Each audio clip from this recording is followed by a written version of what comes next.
BBC প্রবাহে আপনাদের সবাইকে স্বাগত জানাচ্ছি। আমি শারমিন রমা। শুরুতেই দেখে নেব আজ কি থাকছে। যুক্তরাষ্ট্র 2-3 দিন হামলা অব্যাহত রাখলে পূর্ণ মাত্রায় যুদ্ধে জড়াবে ইরান। হুমকি দেশটির জ্যেষ্ঠ উপদেষ্টার, নিরাপদ থাকবে না কোনো সীমান্তই। অনশনরত পরিবেশ কর্মী সোনাম ওয়াংচুককে পুলিশের তুলে নিয়ে যাওয়ার ঘটনায় আন্দোলনের নতুন মোড়। এখন মোদির পদত্যাগ চায় ককরোচ জনতা পার্টি।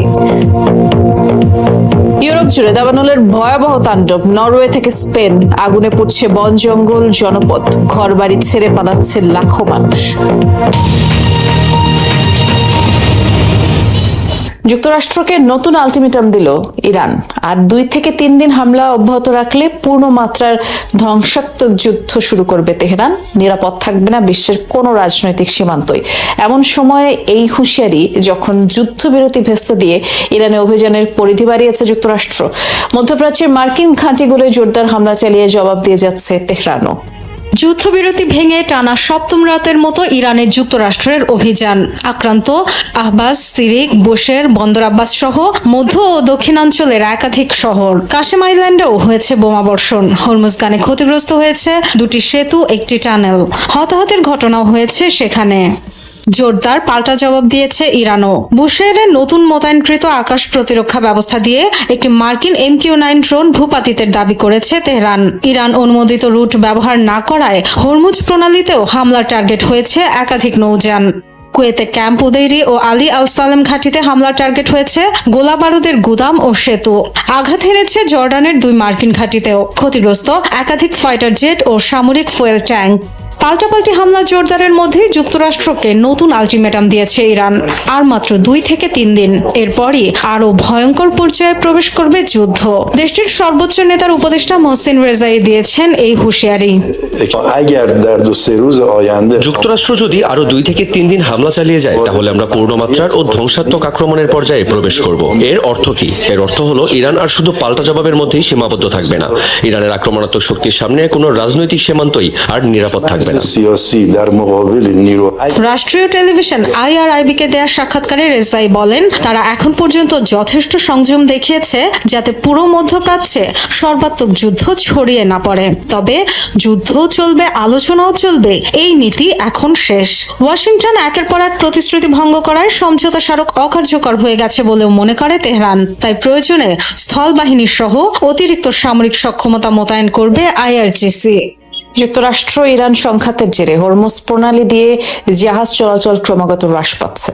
গেল 3 সপ্তাহের মধ্যে বৃহস্পতিবার সবচেয়ে কম সংখ্যক জাহাজ অতিক্রম করেছে এই প্রণালী দিয়ে। সামুদ্রিক তথ্য বিষয়ক সংস্থা কেপলারের রিপোর্টে দেখা যায় এদিন মাত্র 8টি নৌযান হরমুজ প্রণালী পার করতে সক্ষম হয়, যার মধ্যে ইরান অনুমোদিত রুট ব্যবহার করেছে 7টি জাহাজ। শিগগিরই হরমুজ প্রণালীর অচলাবস্থার অবসান না হলে বৈশ্বিক জ্বালানি নিরাপত্তা গুরুতর হুমকির মুখে পড়বে বলে সতর্কবার্তা আন্তর্জাতিক জ্বালানি সংস্থার। ইরানে চলমান মার্কিন হামলা, যুদ্ধবিরতি চুক্তি লঙ্ঘন ও নৌ অবরোধ এই পরিস্থিতি আরও দীর্ঘস্থায়ী করবে বলে ধারণা করছেন বিশেষজ্ঞরা। সৌদি আরবের মতো কুয়েতও চায় পাকিস্তানি সেনা ও যুদ্ধ বিমান। প্রতিরক্ষা ইস্যুতে 2 দেশের মধ্যে হওয়া বৈঠকে এই ইস্যুতে আলোচনা হয়েছে। সম্প্রতি পাকিস্তানের সাথে প্রতিরক্ষা বিষয়ক বৈঠক হয় কুয়েতের। আন্তর্জাতিক বিভিন্ন গণমাধ্যম জানায় এই প্রতিরক্ষা বৈঠকে নিজেদের নিরাপত্তা বৃদ্ধি করতে পাকিস্তানের সেনা ও বিমান বাহিনীর সহায়তা চায় কুয়েত। এছাড়াও জ্বালানি খাতে সহযোগিতা ও বিনিয়োগের ব্যাপারেও আলোচনা হয় 2 দেশের মধ্যে। এর আগে 2023 সালে যৌথ মহড়া ও প্রশিক্ষণের জন্য ইসলামাবাদের সাথে অস্থায়ী একটি চুক্তি করে দেশটি। মধ্যপ্রাচ্যে চলমান যুক্তরাষ্ট্র ইরান যুদ্ধের জেরে হামলার মুখে পড়ে কুয়েত। আর ভবিষ্যতে এমন বড় আক্রমণ ঠেকাতেই পারমাণবিক অস্ত্রধারী দেশ পাকিস্তানের সাথে যুদ্ধ করতে মরিয়া মধ্যপ্রাচ্যের দেশটি। গাজা জুড়ে ইসরায়েলি হামলায় একদিনে কমপক্ষে 14 জন নিহত হয়েছে।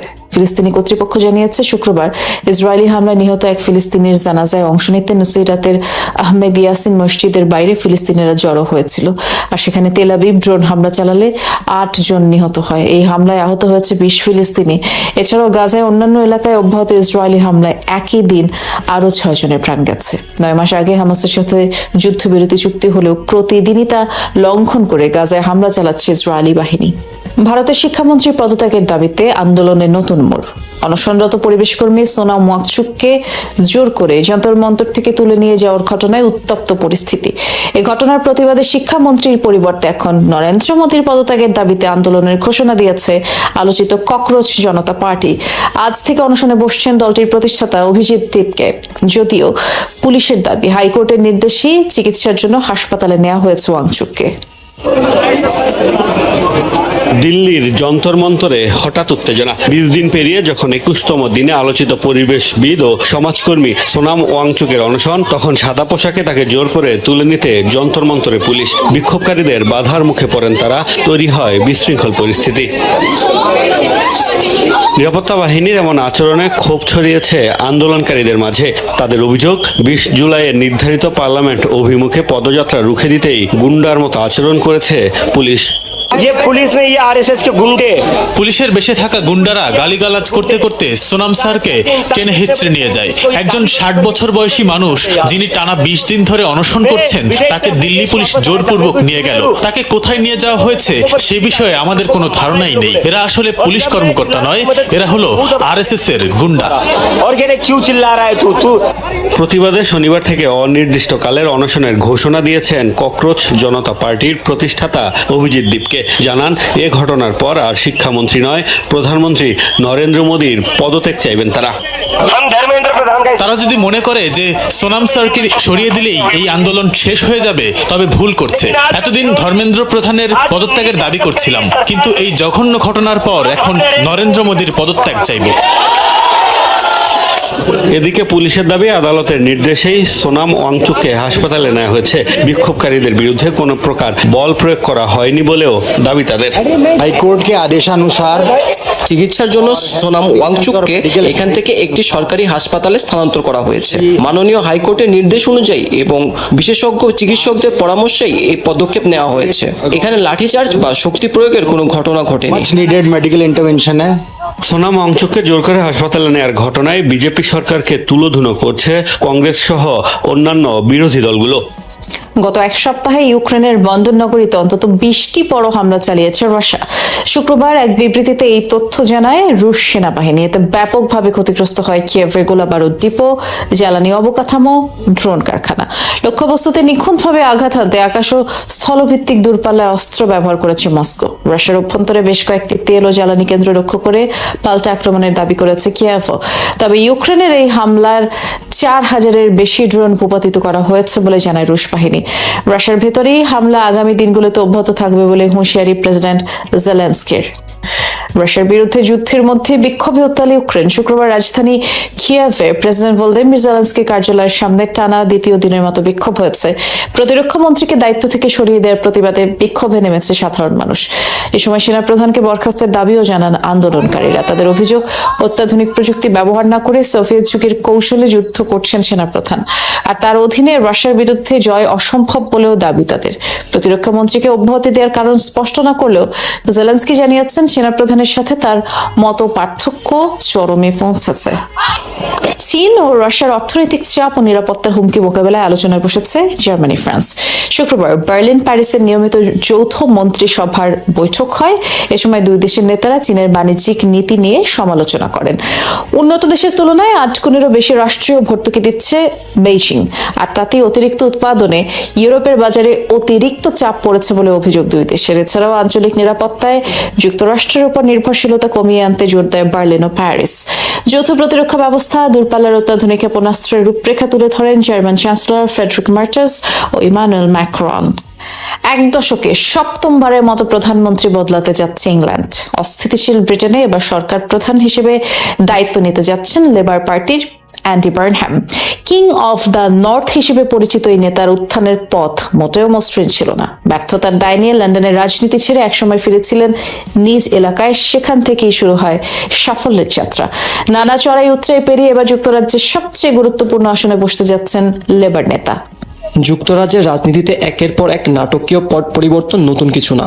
গত এক দশকে মোট 6 বার প্রধানমন্ত্রী বদলেছে দেশটি। এবার সপ্তমবারের মতো শপথ নিতে যাচ্ছেন অ্যান্ডি বার্নহ্যাম। ব্রিটেনের রাজনীতিতে অ্যান্ডি বার্নহামের উত্থান রূপকথার চেয়েও কম নয়। তবে ক্ষমতার এই শীর্ষ চূড়ায় পৌঁছানোর পথটা অ্যান্ডি বার্নহামের জন্য মোটেও মসৃণ ছিল না। পার করতে হয়েছে নানা চড়াই উতরায়। 2001 সালে মাত্র 31 বছর বয়সে প্রথমবার এমপি হয়ে টনি ব্লেয়ারের ক্যাবিনেটে স্বাস্থ্যমন্ত্রীর দায়িত্ব পালন করেন তিনি। তবে 2010 ও 15 সালে লেবার পার্টির নেতৃত্বে দৌড়ে হেরে অনেকটা নিজেকে গুটিয়ে নেন। 2017 সালে লন্ডনের রাজনীতি ছেড়ে ফিরে যান নিজের চেনা অঞ্চল উত্তর পশ্চিম যুক্তরাজ্যে। অনেকেই সে সময় তার এই সিদ্ধান্তকে রাজনৈতিক ক্যারিয়ারের আত্মহত্যা বলে অভিহিত করেছিল। তবে সেখানেই তার ভাগ্যের চাকা ঘুরে যায়। গ্রেটার ম্যানচেস্টারে নির্বাচিত প্রথম মেয়র হন এই নেতা। লন্ডনের আধিপত্যের বিরুদ্ধে রুখে দাঁড়িয়ে বদলে দেন ম্যানচেস্টারের অর্থনীতি ও পরিবহন খাত। তাই গেম অফ থ্রোনস সিরিজের জন স্নোয়ের মতোই মানুষ তাকে ভালোবেসে নাম দেয় কিং অফ দ্য নর্থ।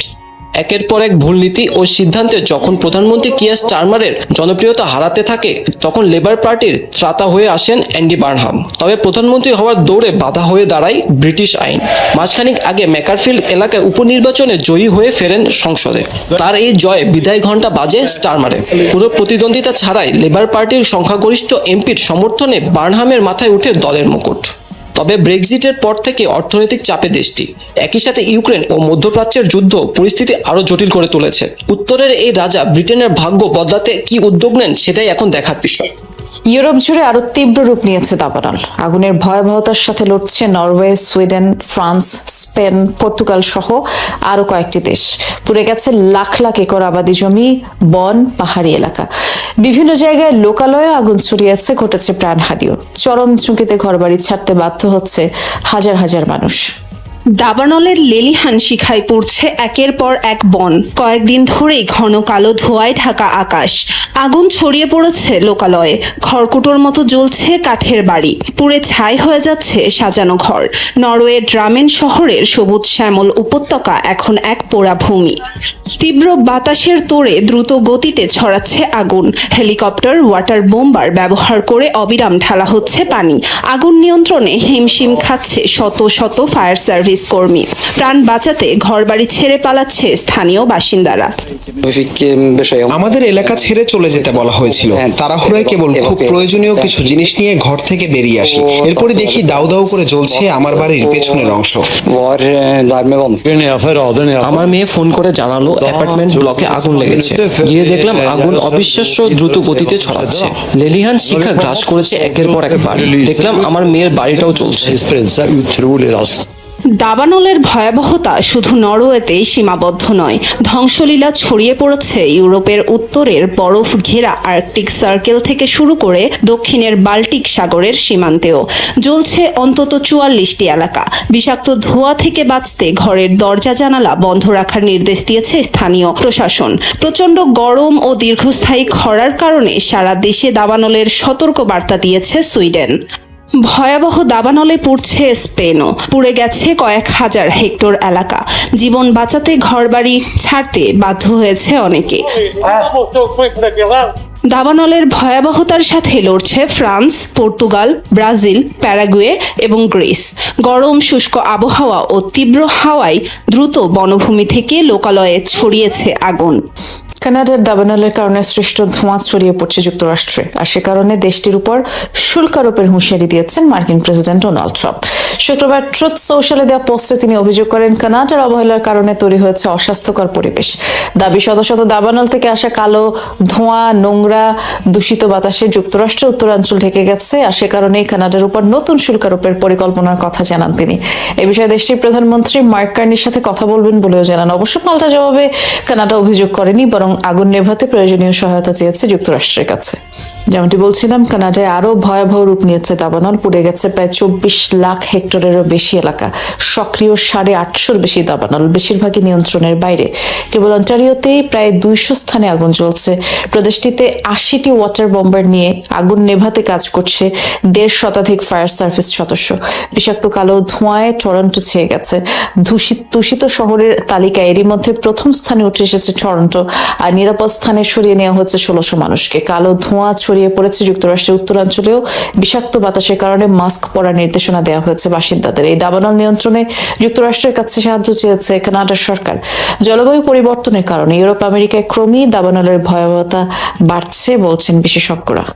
চীনে ভয়াবহ ভূমিধসে কমপক্ষে 8 জনের প্রাণ গেছে।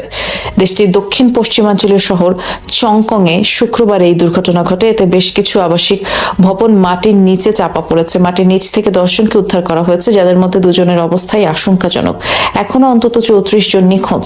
উদ্ধার কাজ চালাচ্ছেন 8 শতাধিক উদ্ধারকর্মী। স্থানীয় প্রশাসন জানিয়েছে নিরাপদে সরিয়ে নেওয়া হয়েছে 1100 জনের বেশি মানুষকে। 1 কিলোমিটারের এলাকার মধ্যে বিদ্যুৎ গ্যাস সরবরাহ বন্ধ রাখা হয়েছে। এই বৈরী আবহাওয়ার কারণে আবারও ভূমিধসের শঙ্কা স্থানীয় কর্তৃপক্ষের। বিলাসবহুল প্রমোদতরীতে ভেনিস সফরে গিয়ে তোপের মুখে পড়েছেন ইতালিতে নিযুক্ত মার্কিন রাষ্ট্রদূত। মধ্যপ্রাচ্যে চলমান ইরান যুক্তরাষ্ট্রের যুদ্ধে অস্থিতিশীল জ্বালানি তেল সহ অন্যান্য পণ্যের বাজার, যার বিরূপ প্রভাব পড়েছে ইতালির মানুষের জনজীবনেও। আর এমন পরিস্থিতিতে মার্কিন রাষ্ট্রদূতের এই বিলাসী কর্মকাণ্ড মেনে নিতে পারছে না ভেনিসবাসী। পাশাপাশি ডোনাল্ড ট্রাম্পের বিদেশ নীতির বিরুদ্ধেও ব্যাপক বিক্ষোভ হয়েছে। আন্দোলনকারীদের সাথে সংঘর্ষ হয়েছে পুলিশের। পুলিশ জনতার সংঘর্ষের এই দৃশ্য ইতালির পর্যটন নগরী ভেনিসের। যুক্তরাষ্ট্র বিরোধী বিক্ষোভে তৈরি হয় এই উত্তপ্ত পরিস্থিতির। ভেনিসবাসীর ক্ষোভের মূল কারণ মূলত দেশটিতে নিযুক্ত মার্কিন রাষ্ট্রদূত টিলম্যানের বিলাসী কর্মকাণ্ডে। $45 কোটি মূল্যের বিলাসবহুল প্রমোদ তৈরি নিয়ে ভেনিসে গিয়ে জনরোষের জন্ম দিয়েছেন ডোনাল্ড ট্রাম্পের ঘনিষ্ঠ এই ধনকুব। ইরান যুক্তরাষ্ট্রের যুদ্ধের কারণে নানামুখী চাপে বিশ্ব অর্থনীতি। একদিকে অস্থিতিশীল জ্বালানি তেলের বাজার, অন্যদিকে বেড়েছে নিত্যপণ্যের দামও। এমন পরিস্থিতিতে মার্কিন রাষ্ট্রদূতের বিলাসী সফর মেনে নিতে পারছেন না ভেনিসবাসী। এছাড়া ট্রাম্পের পররাষ্ট্র ও অভিবাসন নীতি নিয়েও ক্ষুব্ধ বিক্ষোভকারীরা। সরব গাজায় ইসরায়েলি আগ্রাসনের বিরুদ্ধেও। আমরা ট্রাম্প প্রশাসনের যুদ্ধবাজ রাজনীতি ও ইরানের উপর মার্কিন হামলারও বিরোধী, যার কারণে বিশ্ববাজারে জ্বালানি তেলের দাম বেড়েছে। ভেনিসে সাধারণ মানুষ যখন মাসের শেষ দিনগুলো পার করতে হিমশিম খাচ্ছে, তখন এই বিলাসবহুল প্রমোদতরী আমাদের গালে চপেটাঘাতের শামিল। আমাদের বাড়িঘর সুযোগ সুবিধা কেড়ে নিয়ে এই শহরটাকে ধনকুবেরদের কাছে বেচে দেওয়া হচ্ছে, অথচ এই শহরটা যে বিক্রির জন্য নয়। এছাড়া অতিরিক্ত পর্যটনের চাপে ভেনিসে জীবনযাত্রার ব্যয় ব্যাপক বৃদ্ধি পাওয়ায় টিকে থাকাই কঠিন হয়ে পড়েছে স্থানীয়দের জন্য। বেড়েছে পরিবেশ দূষণ। বাধ্য হয়ে ঘরবাড়ি বিক্রি করে অন্য শহরে পাড়ি জমাচ্ছেন অনেকেই। এর আগে ধনকুবের জেফ বেজোসের বিয়ের অনুষ্ঠানকে কেন্দ্র করে বিক্ষোভে উত্তাল হয়েছিল শহরটি। পেরুতে 500 মিটার গভীর খাদে বাস পড়ে কমপক্ষে 14 জনের প্রাণ গেছে, 5 জন আহত হয়েছে। কাজামার্কা অঞ্চলে এই দুর্ঘটনা ঘটে। স্থানীয় গণমাধ্যম জানিয়েছে বাঁক নেওয়ার সময় নিয়ন্ত্রণ হারিয়ে বাসটি গভীর খাদে পড়ে। আর খবর পেয়ে উদ্ধার অভিযান শুরু করে ফায়ার সার্ভিস। তবে অতি গভীর ও আলো স্বল্পতার কারণে ব্যাহত হয় উদ্ধার কাজ। কর্তৃপক্ষ জানিয়েছে সব ভুক্তভোগীকে উদ্ধার না করা পর্যন্ত তল্লাশি চালিয়ে যাবে ফায়ার সার্ভিস। দুর্ঘটনায় নিহতদের মরদেহ হস্তান্তর করা হয়েছে স্বজনদের কাছে। আহতরা হাসপাতালে চিকিৎসাধীন। কঙ্গোর ঘন বনাঞ্চলে কমলা ঠোঁটের বানর খুঁজে পেয়েছে একদল বিজ্ঞানী, এবং এটি নতুন একটি প্রজাতি যার নাম দেওয়া হয়েছে কলোবাস কঙ্গুয়েন্সিস। প্রায় 1 দশক ধরে গবেষকদের সাথে লুকোচুরি খেলা চলছিল এই বানরগুলোর। অদ্ভুত চেহারার প্রাণীটি অবশেষে ক্যামেরায় ধরা দিয়েছে। আফ্রিকায় গেল 75 বছরে খুঁজে পাওয়া বানরের 5ম নতুন প্রজাতি এটি। গাছের মগডালে উকি দিচ্ছে অদ্ভুত চেহারার একটি বানর। আশপাশের শব্দ ছাপিয়ে শোনা যাচ্ছে কণ্ঠ। কঙ্গোর গহীন বনে এমনই এক প্রাণীর সন্ধান পেয়েছেন বিজ্ঞানীরা। স্থানীয়রা এদের চেনে লিকুয়েলি নামে। 2008 সালে প্রথমবার দেখা যায় তাদের। তখন অস্পষ্ট এক ছবি ছাড়া আর কিছু ছিল না অস্তিত্ব প্রমাণে। এর বছর 10 পরে প্রাণীটি আবারও নজরে এলে নড়ে চড়ে বসেন গবেষকেরা। দীর্ঘ প্রচেষ্টার পর অবশেষে বিজ্ঞানীদের ক্যামেরায় ধরা পড়ে প্রাণীগুলো। বানরগুলোর বিশেষ আকর্ষণ এর ঠোঁট। বিজ্ঞানীদের ধারণা এর উজ্জ্বল ও বিশেষ বর্ণের ঠোঁট মূলত দলের সদস্যদের চিনতে বা সঙ্গী আকর্ষণে সাহায্য করে। যে নতুন প্রজাতির বানরটিকে শনাক্ত করেছি সেটি আসলে এক ধরনের কোলোবাস বানর। এরা কঙ্গো অববাহিকার বনাঞ্চলের একেবারে ওপরের স্তরে বা গাছের চূড়ায় বসবাস করে। এটি সত্যি এক অসাধারণ প্রাণী। এদের সারা শরীরে কুচকুচে কালো লোমে ঢাকা, তবে মুখের চারপাশে কমলা ঘেঁষা ঘিয়ে রঙের এক সীমারেখা রয়েছে, যা ডাকার সময় এক অপূর্ব দৃশ্যের সৃষ্টি করে। বিভিন্ন অডিও, ছবি ও ডিএনএ বিশ্লেষণের মাধ্যমে নিশ্চিত হওয়া গেছে এটি বানরের সম্পূর্ণ নতুন প্রজাতি। সম্প্রতি এই গবেষণার ফল প্রকাশিত হয়েছে বিখ্যাত PLOS ONE বিজ্ঞান সাময়িকীতে। তবে বানরগুলোর বিচরণ ক্ষেত্র মাত্র 1700 বর্গ কিলোমিটার। কঙ্গোর লোমামি নদীর তীরবর্তী এই অঞ্চল ছাড়া বিশ্বের আর কোথাও এদের অস্তিত্ব নেই, অর্থাৎ বিপন্ন হয়ে যাওয়ার ঝুঁকিতে আছে প্রাণীটি। বিচরণ ক্ষেত্রের আয়তন দেখে বোঝা যাচ্ছে এটি ছোট পরিসরের একটি প্রজাতি। এ ধরনের প্রাণীর জন্য যা খুবই সামান্য। সংরক্ষণের ক্ষেত্রে কোনো প্রজাতিকে টিকিয়ে রাখার অন্যতম উপায় একাধিক বাসস্থান গড়ে তোলা, কিন্তু এদের ক্ষেত্রে আমরা কেবল একটিই দেখতে পাচ্ছি, যার মানে এই দলটির কোনো ক্ষতি হলে প্রজাতিটি চিরতরে হারিয়ে যেতে পারে।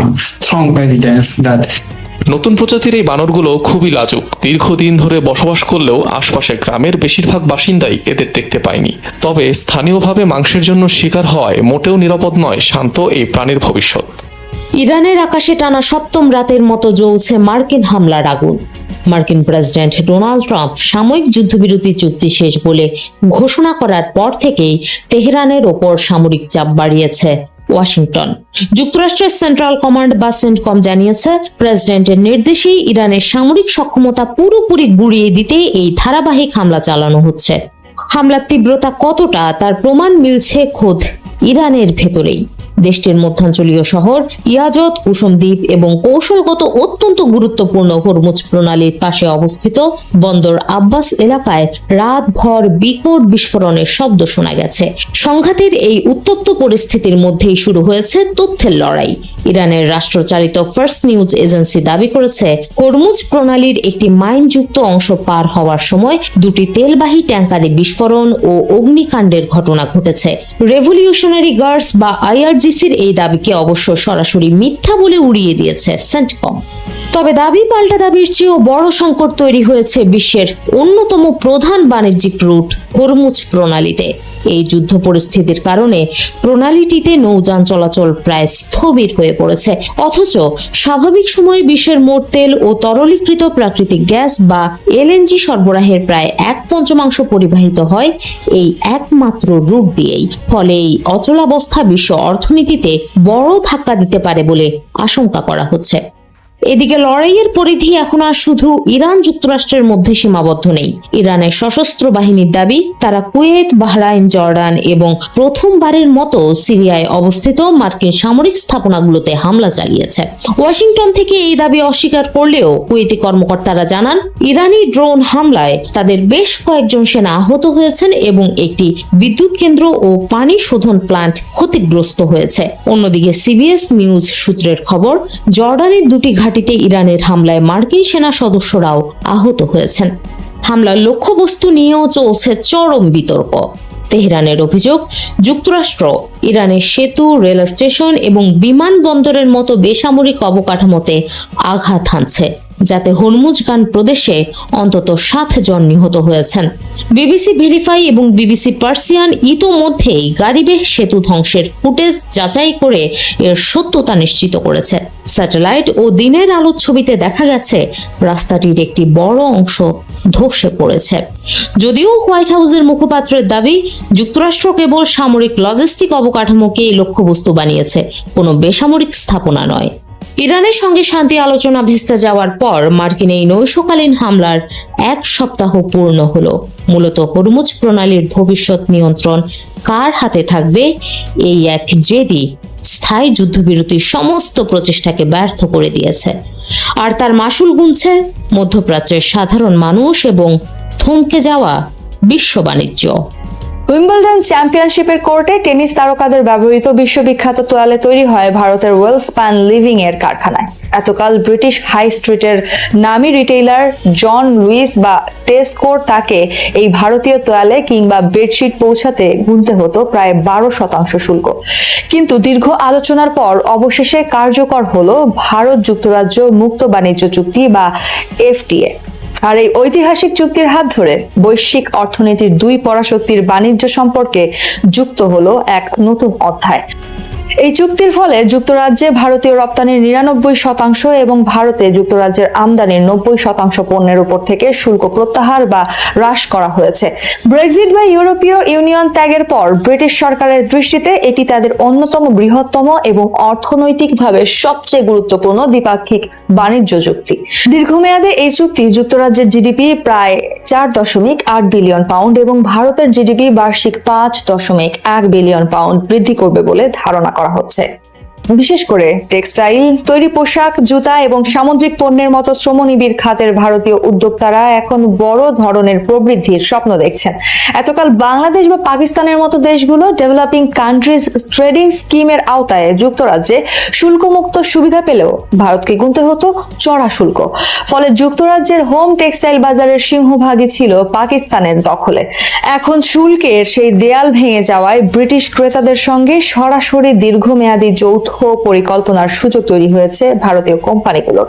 অন্যদিকে এই চুক্তি ব্রিটিশ অ্যালকোহল ও স্পিরিট উৎপাদনকারী প্রতিষ্ঠানগুলোর জন্য এক বিরাট টার্নিং পয়েন্ট। ভারতের বাজারে প্রবেশ করতে স্কচ হুইস্কির ওপর এতকাল যে 150% চড়া আমদানি শুল্ক ছিল তা তাৎক্ষণিকভাবে কমে দাঁড়িয়েছে 75%। আগামী 10 বছরে যা ধাপে ধাপে নেমে আসবে মাত্র 40%। ফলে দিল্লির মডার্ন ড্রিঙ্কস প্রাইভেট লিমিটেডের মতো আমদানিকারক প্রতিষ্ঠানগুলো এখন থেকেই যুক্তরাজ্যের সরবরাহকারীদের সাথে লজিস্টিক্স ও প্রয়োজনীয় নথিপত্র গোছানোর কাজ শুরু করেছে, যাতে সংশোধিত শুল্ক কাঠামোর পূর্ণ সুবিধা ক্রেতাদের কাছে পৌঁছে দেওয়া যায়। তবে এই উজ্জ্বল সম্ভাবনার পাশাপাশি কিছু বড় চ্যালেঞ্জের কথাও মনে করিয়ে দিচ্ছেন বাণিজ্য বিশেষজ্ঞরা।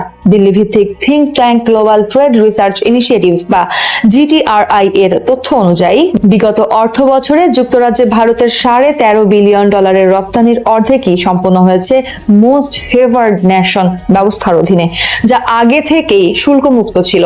আবার ভারত যে $11.7 বিলিয়ন পণ্য আমদানি করেছে তার 45% ছিল রূপা, যা এই চুক্তির আওতার বাইরে রাখা হয়েছে। তাই আসল পরীক্ষাটি হবে বস্ত্র, গাড়ি কিংবা আমের মতো নির্দিষ্ট কিছু পণ্যের ক্ষেত্রে যা আগে চড়া শুল্কের মুখোমুখি হতো।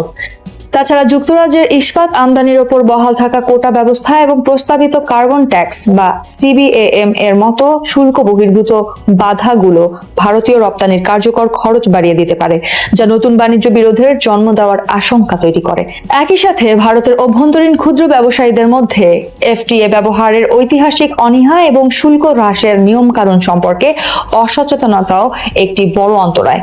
শার্ট বা পোশাকের শুল্ক যে 12% থেকে শূন্যে নেমে এসেছে তা ব্রিটিশ ক্রেতাদের জানিয়ে দাম পুনর্নির্ধারণ করার জন্য রপ্তানিকারকদের বিশেষ প্রশিক্ষণের প্রয়োজন হবে। তবে সমস্ত চ্যালেঞ্জের পরও কেয়ার এজ রিসার্চের মতে ভারতের জন্য এই সুযোগটি এসেছে একেবারে সঠিক সময়। বিশেষ করে তৈরি পোশাক শিল্পে যখন চীন তার বাজারের অংশ হারাচ্ছে এবং রাজনৈতিক অস্থিরতার কারণে বৈশ্বিক ব্র্যান্ডগুলো বাংলাদেশ থেকে তাদের সোর্সিং বহুমুখী করতে চাইছে, তখন ভারত এই সুযোগে যুক্তরাজ্যে নিজের বাজারের অংশীদারিত্ব দ্বিগুণ করার লক্ষ্য নিয়েছে। সার্বিক দ্বিপাক্ষিক বাণিজ্য প্রতি বছর 15% হারে বৃদ্ধি পাওয়ার যে পূর্বাভাস পাওয়া যাচ্ছে তা শেষ পর্যন্ত উভয় দেশের ভোক্তাদের জন্য উন্নত মানের পণ্য এবং বিস্তৃত পছন্দের এক নতুন দুয়ার খুলে দেবে। সবাইকে শুভকামনা জানিয়ে আমি শারমিন রমা এখানে বিদায় নিচ্ছি। ভালো থাকবেন।